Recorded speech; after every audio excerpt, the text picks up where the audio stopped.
अस्सलाम वालेकुम। उम्मीद है आप सब लोग खैरियत से होंगे। तो आज का जो हमारा टॉपिक है, आज हम स्टार्ट कर रहे हैं Fourier transform. Fourier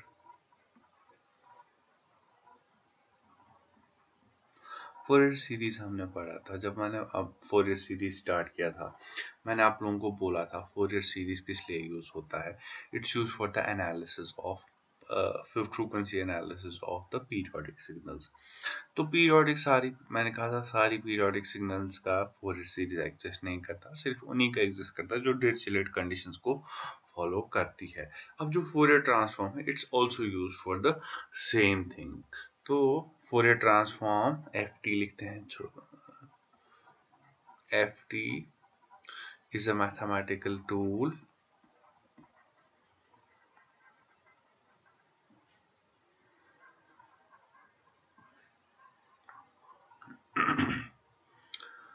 for frequency analysis of signals. Frequency analysis क्या होता है, मतलब लाइक फ्रीक्वेंसी आप लोगों को पता ही है, होता है नंबर ऑफ साइकिल्स पर सेकेंड। कभी कभी क्या होता है कि लाइक मेरे पास जो सिग्नल दी होती है, मान लो ऐसे है मेरे पास कोई signal, this is time versus amplitude. अब तो हम फोरियर ट्रांसफॉर्म या फोरियर सीरीज से क्या करते हैं, हम यहाँ पे इसको प्लॉट कर पाते हैं frequency with respect to amplitude. मतलब अगर हम फ्रीक्वेंसी बढ़ाएंगे तो सिग्नल पे क्या असर होगा, अगर हम फ्रीक्वेंसी घटाएंगे तो सिग्नल पे क्या असर होगा। फ्रीक्वेंसी मतलब number of cycles per second. फिर हम प्लॉट करते हैं, जब हमने सिग्नल की फ्रीक्वेंसी इतनी रखी तो तब सिग्नल का क्या वैल्यू था, जब हमने सिग्नल की फ्रीक्वेंसी इतनी रखी तब सिग्नल का वैल्यू कितना था, जब हमने इतनी रखी तो सिग्नल का वैल्यू क्या होता। इसी को हम बोलते हैं फ्रीक्वेंसी एनालिसिस, और इसीलिए हमारा फोरियर ट्रांसफॉर्म यूज होता है। ये क्या करता है, जो हमारी सिग्नल टाइम डोमेन में है, टाइम डोमेन में होती है जो सिग्नल, उसको कन्वर्ट करता है फ्रीक्वेंसी डोमेन में। और फ्रीक्वेंसी हम एफ से रिप्रेजेंट करते हैं, कभी ओमेगा से रिप्रेजेंट करते हैं।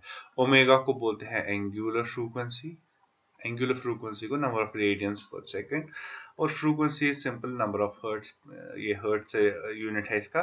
This is number of cycles per second. ठीक है, जो हम अभी तक पढ़ते आ रहे हैं।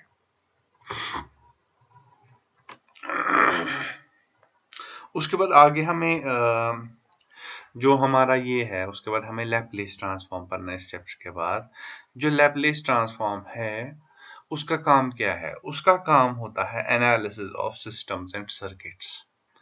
यही काम वो भी करता है, यही क्या बोलते हैं, सिस्टम को कन्वर्ट करता है टाइम डोमेन से फ्रीक्वेंसी डोमेन में। लेकिन वो किन को करता है, वो सिस्टम्स एंड सर्किट्स को करता है। जो हमारा फोरियर ट्रांसफॉर्म तो वो होता है सिग्नल्स के लिए। तो जो हमारा फोरियर ट्रांसफॉर्म है कैन एग्जिस्ट फॉर तीन टाइप्स की सिग्नल्स है। सबसे पहली होती है एनर्जी सिग्नल के लिए एग्जिस्ट करता है, दूसरा है पावर सिग्नल के लिए भी एग्जिस्ट करता है, और जो तीसरा है that is impulse related signals. Impulse related signals. देखो, ऑल दो जो हमारी इम्पल्स रिलेटेड सिग्नल है ना, ये एनर्जी है, इसको बोलते हैं neither energy nor power signal, लेकिन इसके लिए एग्जिस्ट करता है। अब क्यों करता है, because it's absolutely integrable, because it is absolutely integrable, इसीलिए इसके लिए एग्जिस्ट करता है। ठीक है,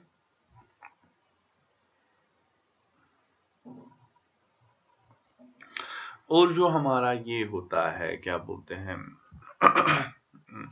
क्या ये सब एनर्जी सिग्नल्स या पावर सिग्नल्स के लिए एग्जिस्ट करता है, तो उसके लिए कुछ डिरिचलेट कंडीशंस है जो हमने फोरियर सीरीज में भी पढ़ी थी। इसमें थोड़ा सा चेंज है डिरिचलेट कंडीशंस में।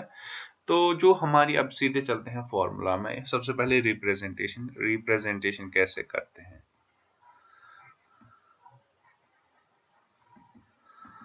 रिप्रेजेंटेशन के लिए अगर मेरे पास कोई सिग्नल है x ऑफ t, जब मैं इसको फोरियर ट्रांसफॉर्म करूंगा तो इसको मैं लिखता हूँ कैपिटल S और ब्रैकेट में j ओमेगा। जैसे हम इसको लिखते थे जो हमारा z ट्रांसफॉर्म है उसको कन्वर्ट करके कैपिटल S और z, यहाँ पे j ओमेगा। कभी कभी पूछा जा या ऐसे कैपिटल S और f, ठीक है। जो हमारा j ओमेगा ये कॉम्प्लेक्स नंबर है, ये कॉम्प्लेक्स नंबर होता है जैसे हमारा z होता था कॉम्प्लेक्स नंबर। और कॉम्प्लेक्स नंबर के दो चीजें होते हैं, एक होता है मैग्नीट्यूड जो कि है ये, और होता है angle of x J omega. जब हम क्वेश्चंस पे आएंगे तो हमें ज्यादा क्लियर हो जाएगा। अब फॉर्मूला है किसी सिग्नल का, अगर मुझे फोरियर ट्रांसफॉर्म निकालना है तो मुझे कौन सी फॉर्मूला यूज करनी है, तो मुझे उसके लिए फॉर्मूला यूज करनी है। अगर मेरे पास कोई सिग्नल है एक्स ऑफ टी दिया हुआ, तो मुझे इसको यहाँ कन्वर्ट करने के लिए x ऑफ j ओमेगा में कन्वर्ट करने के लिए, तो क्या होता है equals to integration of minus infinity से infinity x of t e raise power minus j omega t dt के बराबर। ठीक है, ये है हमारा किसी भी सिग्नल का फोरियर ट्रांसफॉर्म निकालने के लिए। अब अगर मेरे पास फोरियर ट्रांसफॉर्म हो, मतलब मुझे सिग्नल का फोरियर ट्रांसफॉर्म पता है और मुझे x ऑफ t निकालना है, इसको हम बोलते हैं इनवर्स फोरियर ट्रांसफॉर्म। ये होता है अगर मेरे पास x ऑफ t है और मुझे ये निकालना है तो वो इक्वली फोरियर ट्रांसफॉर्म। अगर मुझे x ऑफ j ओमेगा है, जैसे हमारा x ऑफ z, जब हमने लास्ट में दो मेथड्स पढ़े थे, long division and partial fractions, ऐसे ही इसमें अगर मुझे x ऑफ j ओमेगा दिया है और मुझे x ऑफ t निकालना है तो उसके लिए फॉर्मूला है x ऑफ t होगा बराबर 1/2 पाई माइनस इन्फिनिटी से infinity x of j omega, जो भी हमारा वैल्यू होगा, e raise power j omega t और यहाँ पे d ओमेगा। यह है formula to get the inverse Laplace transform. ठीक है, कभी कभी क्या होता है, मतलब मुझे बोला गया है कैलकुलेट द फोरियर ट्रांसफॉर्म और मुझे x ऑफ f दिया हुआ है, तब आप क्या करोगे, तब आप x ऑफ j ओमेगा ही निकालोगे डायरेक्टली, जे, और फिर ओमेगा को रिप्लेस करोगे। और ओमेगा को किससे रिप्लेस करोगे, हमें पता होता है क्या होता है, ओमेगा होता है 2 पाई f के बराबर।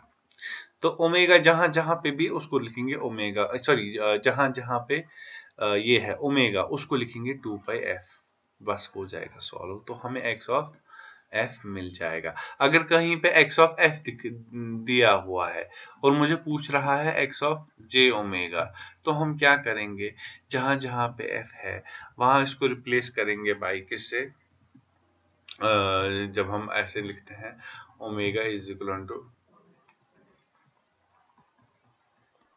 तो ओमेगा बाई 2 से रिप्लेस करेंगे जहां जहां पे f होगा, तो हमें मिल जाएगा x ऑफ j ओमेगा। ठीक है, तो अब क्या मैंने बोला था, ये तीन टाइप्स की एग्जिस्ट, और जब हमने स्टार्ट किया था फोरियर सीरीज, मैंने बोला था जो हमारा फोरियर सीरीज है वो पीरियोडिक सिग्नल्स के लिए ही एग्जिस्ट करता है, और जो हमारा फोरियर ट्रांसफॉर्म है वो सब सिग्नल्स के लिए एग्जिस्ट करता है। लेकिन क्या सब सिग्नल्स के लिए एग्जिस्ट करता है, जरूरी नहीं, जरूरी भी नहीं है, क्योंकि इसके लिए भी डिरिचलेट कंडीशंस है। तो conditions for existence of Fourier transform. ठीक है, सबसे कंडीशन तो ऑलमोस्ट सेम है, signals should have finite number of maxima and minima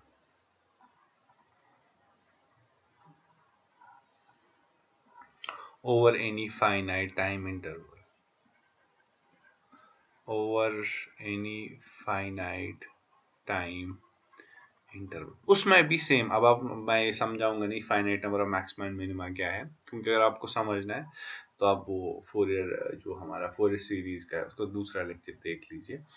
तो जो हमारा वहां पे हमारा होता था ओवर एनी टाइम पीरियड, लेकिन यहाँ पे over any finite time interval. कोई भी टाइम इंटरवल ले लिया, जरूरी नहीं है कुछ भी हम ले सकते हैं, कोई भी टाइम इंटरवल ले सकते हैं। वहां पे हमें देखना है कि क्या फाइनाइट नंबर ऑफ मैक्सिमा और मिनिमा है। फाइनाइट मतलब ज्यादा, मतलब इनफिनाइट नहीं होने चाहिए, तो हम बोल सकते हैं कि फोरियर ट्रांसफॉर्म एग्जिस्ट करेगा। दूसरा,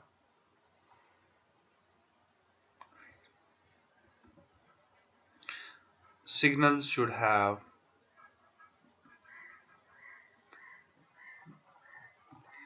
finite number of discontinuities.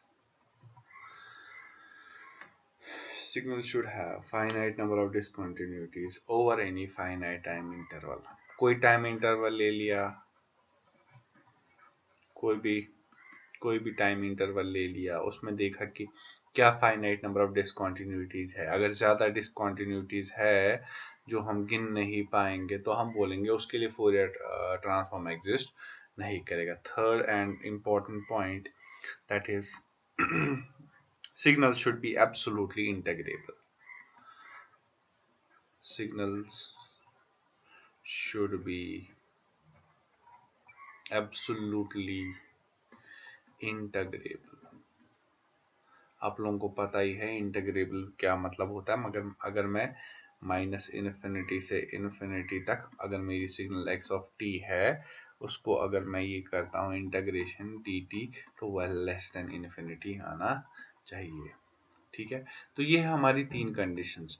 क्या ये काफी है, मतलब ये क्या बोलते हैं, क्या जो क्या जो सिग्नल्स है अगर उनके पास ये तीन कंडीशंस, क्या उनके लिए फोरियर ट्रांसफॉर्म जो ये एग्जिस्ट करेगा। लेकिन इसमें भी कुछ एक्सेप्शंस है, इसीलिए हम इन कंडीशंस को बोलते हैं these conditions are necessary. These conditions, ये जरूरी है, are necessary but not sufficient.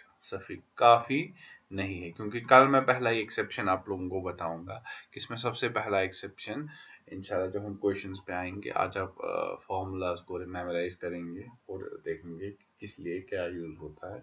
कल हम इंशाल्लाह सारी फॉर्मूलाज को कवर कर लेंगे। ठीक है।